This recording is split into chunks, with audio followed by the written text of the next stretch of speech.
हे दोस्तों, फिर से आ गए हैं आपके लिए लेकर एक और हॉरर स्टोरी। तो काफ़ी दिनों बाद ये स्टोरी हमारे पास आई है। तो चलिए शुरू करते हैं आज की हमारी स्टोरी को। रात के 11 बज चुके थे। सुरेश ऑफिस में काम कर रहा था। बाहर तूफान के साथ साथ बारिश हो रही थी। सुरेश एक ज़मीन के प्रोजेक्ट पे काम कर रहा था। काम में व्यस्त होने के कारण उसको वक्त का पता ही नहीं चला। जब उसका काम खत्म हुआ तब उसने घड़ी देखी तो रात के 2 बज चुके थे। बैटरी कम होने के कारण उसका मोबाइल भी बंद हो गया था। जब वो बाहर निकला तो उसके होश उड़ गए। काफ़ी अंधेरी रात थी, सुनसान रास्ता था और आसपास में कोई भी नहीं था। तूफान के साथ तेज बारिश हो रही थी। बारिश की वजह से बिजली के खंभे की सारी बत्तियां बुझी हुई थी। सुरेश ने जैसे तैसे करके अपना स्कूटर निकाला और अपने घर की ओर जाने लगा। कुछ देर बाद रास्ते में अचानक एक बिल्ली दिखाई दी, इसलिए सुरेश ने स्कूटर को ब्रेक लगाई। लेकिन ब्रेक लगने के बाद सुरेश का स्कूटर वहीं पर रुक गया। सुरेश को ऐसा अनुभूति हुई जैसे मानो उसका स्कूटर किसी ने जकड़ लिया हो। सुरेश स्कूटर से उतरा और काफ़ी बार प्रयास किया, लेकिन स्कूटर चालू ही नहीं हो रहा था।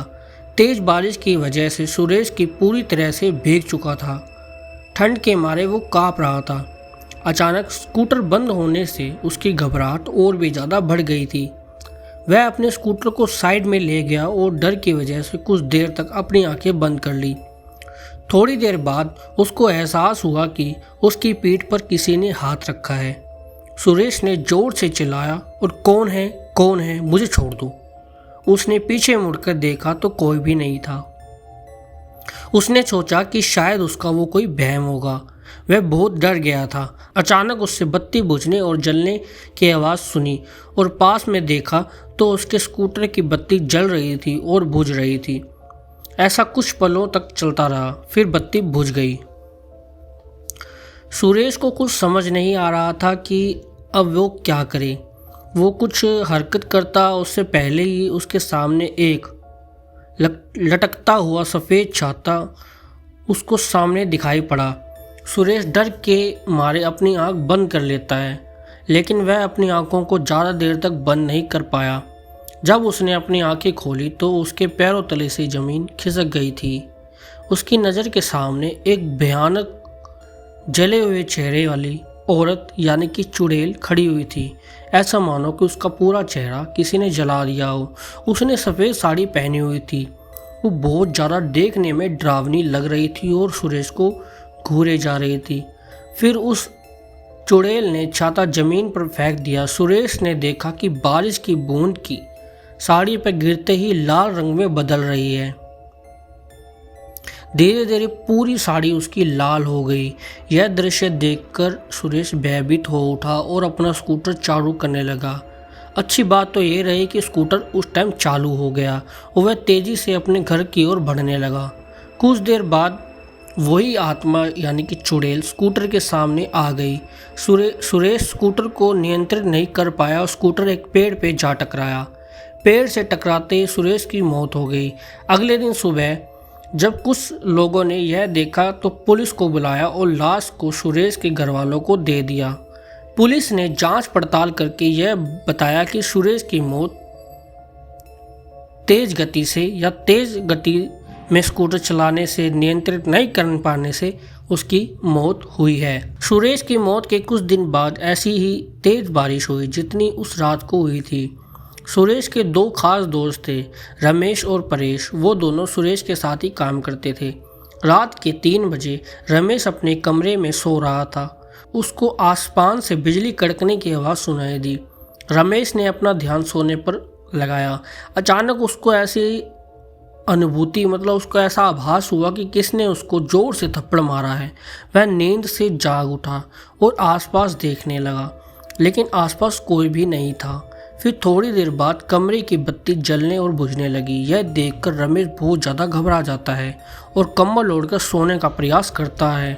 उसने महसूस किया कि उसका कंबल कोई पीछे से खींच रहा है। वह जोर जोर से चिल्लाने लगा, मुझे छोड़ दो, मुझे जाने दो।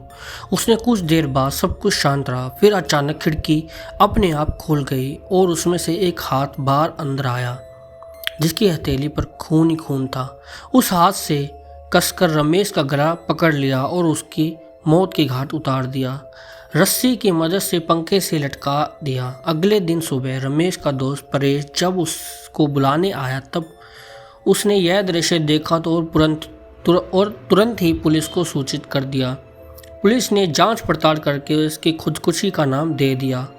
कहा कि रमेश ने तनाव और किसी के दबाव में आकर आत्महत्या की है। हम आगे की इसकी ओर जांच करने की कोशिश करेंगे। अपने दोनों दोस्तों की मौत के बाद परेश बहुत ज़्यादा तनाव में आ गया। उसके मन ही मन में यह लगने लगा कि अब शायद तीसरा नंबर उसका ही हो। उसने ऑफिस जाना भी बंद कर दिया। कुछ दिन उसने अपने अकेले में रहा, यहाँ तक कि वो अपने परिवार के लोगों से भी ज़्यादा नहीं मिलता था।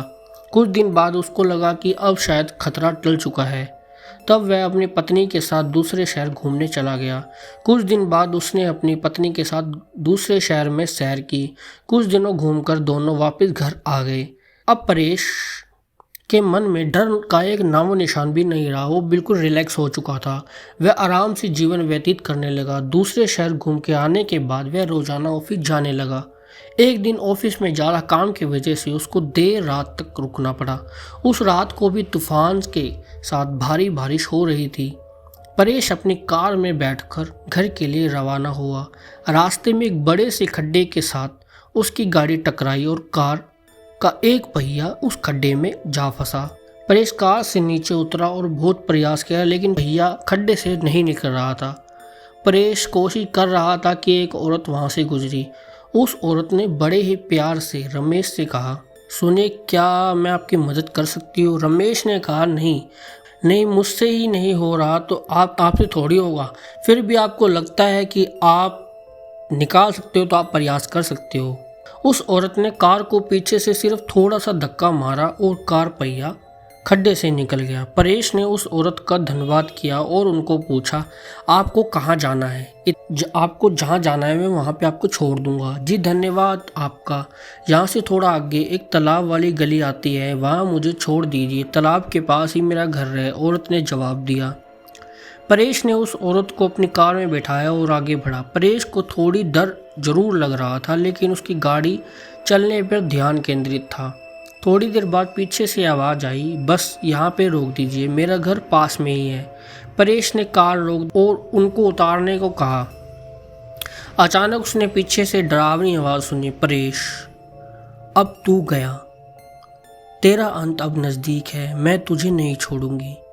परेश ने पीछे मुड़ के देखा तो उसके होश उड़ गए।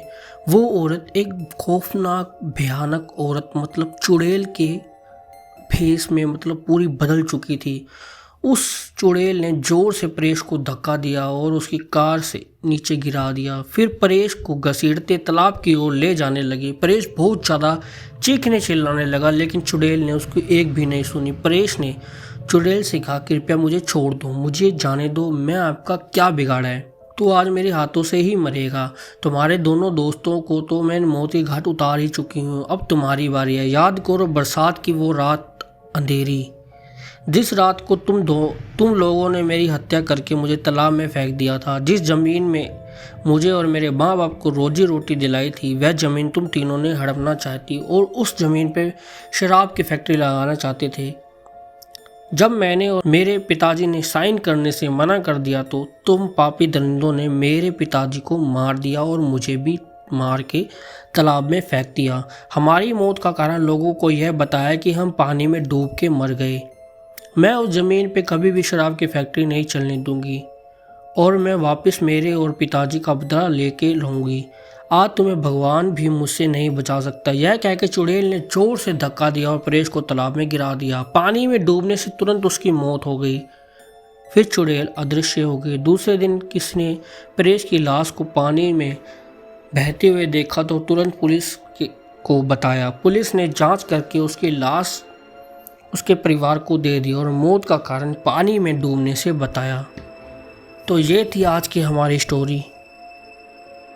क्या विचार हैं आपके स्टोरी के बारे में? कमेंट करके ज़रूर बताइएगा। Thank you so much.